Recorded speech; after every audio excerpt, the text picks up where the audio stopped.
নমস্কার বন্ধুরা, মানবীর রান্নাঘরে আপনাদের সবাইকে স্বাগত জানাই।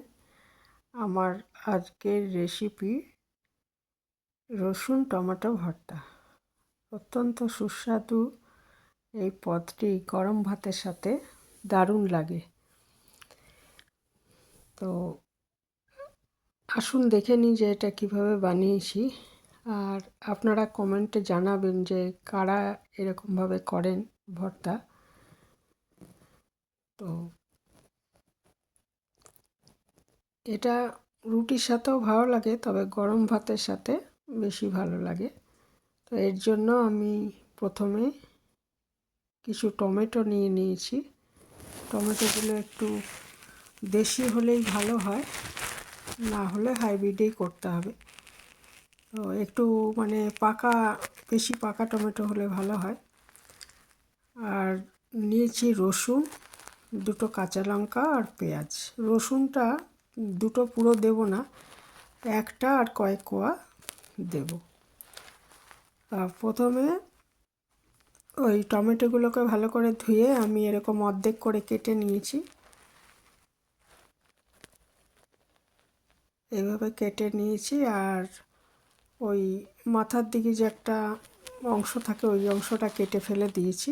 তারপরে একটা ননস্টিক কড়াইতে 2 চামচ মতো সর্ষের তেল দিয়ে দিয়েছি। দিয়ে তেলটা ভালো করে গরম করে আমি আঁচটা একটু কমিয়ে দিয়েছি। দিয়ে এর মধ্যে টমেটোগুলো, ওই যে হাফ করে কেটে রেখেছি ওই টমেটোগুলো আর রসুন কোয়াগুলো ছাড়িয়ে নিয়েছিলাম, নিয়ে এগুলো তেলের ওপর দিয়ে আঁচটা মিডিয়ামই রেখে, লো টু মিডিয়াম রাখবো, রেখে এটা একটু ঢেকে 5-6 মিনিট রান্না করব। তো এক পিঠ প্রায় পুড়ে পুড়ে আসবে, এরকম অবস্থায় উল্টে দেবো আর কি। 5-6 মিনিট পরে আগে দেখে নেবো কীরকম অবস্থায় আছে। 5-6 মিনিট আমি ঢাকা দিয়ে রান্না করে নিচ্ছি। তারপরে ঢাকাটা খুলে দেখে নেবো কীরকম অবস্থায় আছে। তো একদিকটা এরকম ভাজা ভাজা হয়ে গেলে বা পোড়া পোড়া ভাব চলে এলো, তখন উল্টো পিঠটাও একইভাবে ঢাকা দিয়ে রান্না করে নিতে হবে। এটা ঢাকাটা খুলে দেখুন উল্টে দিয়েছি, এটা কিছুটা ওরকম সেদ্ধ মতো হয়ে এসেছে।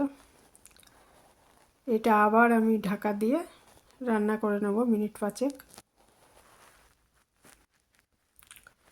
এইভাবে আমি দেখুন একটু জল ছেড়ে গেছে, তো এটা আবার আমি ঢাকা দিয়ে আরও কয়েক মিনিট রান্না করব, 3-4 মিনিট। এইভাবে আমি ঢাকা দিয়ে দিয়ে এটা রান্না করে নেব, যাতে এটা সেদ্ধ হয়ে যায়। রসুন তো সেদ্ধ হয়েই যাবে, আর টমেটোটাও সেদ্ধ হয়ে যায়, আর একটু ভাজা ভাজা ভাব হয়ে যায়, তখনই এটা তৈরি হয়ে যাবে।